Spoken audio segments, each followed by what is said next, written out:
नमस्कार मित्रांनो. आजचा व्हिडिओ बनवण्यामागेचे जे कारण आहे ते आहे विंटर एक्झामचा निकाल म्हणजेच रिझल्ट.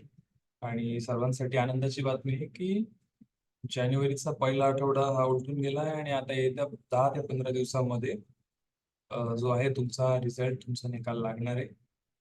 याच्यामध्ये अजून एक आहे जे आहे ओटीओच्या विद्यार्थ्यांसाठी की ओटीओच्या विद्यार्थ्यांचा निकाल किंवा रिझल्ट केव्हा लागणार आहे किंवा कशा पद्धतीचं असणार. तर बघा, जे विद्यार्थी ओटीओ मधून अपीयर झालेत विंटर एक्झामला, त्या विद्यार्थ्यांसाठी दोन गोष्टी आहेत महत्वाच्या ज्या त्यांनी लक्षात ठेवायच्या. पहिली गोष्ट, जी मी खूप आधीपासून सांगत आलोय, की कुठल्याही प्रकारचा निग्लिजन्स किंवा अ, दुर्लक्षपणा करंट इयरवर करून चालणार नव्हतं.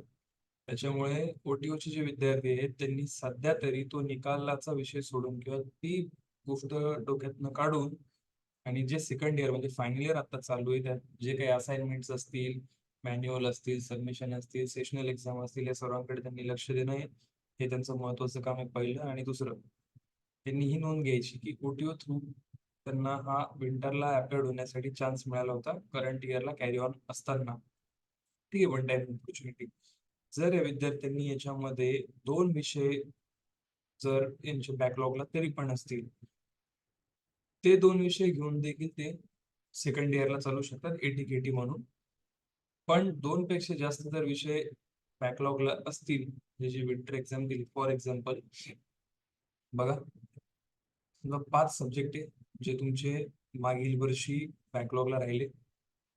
त्या 5 मधले आता तुम्ही विंटर एक्झामला ओटीओ मधून ते 5ही सब्जेक्ट तुम्ही दिले, त्याच्यातले 3 सब्जेक्ट तुम्ही काढले. ठीक आहे, 2 सब्जेक्ट तुमच्या बॅकलॉगला तरी पण राहिले, ते निघाले नाही, तर तुम्ही फेल झाले.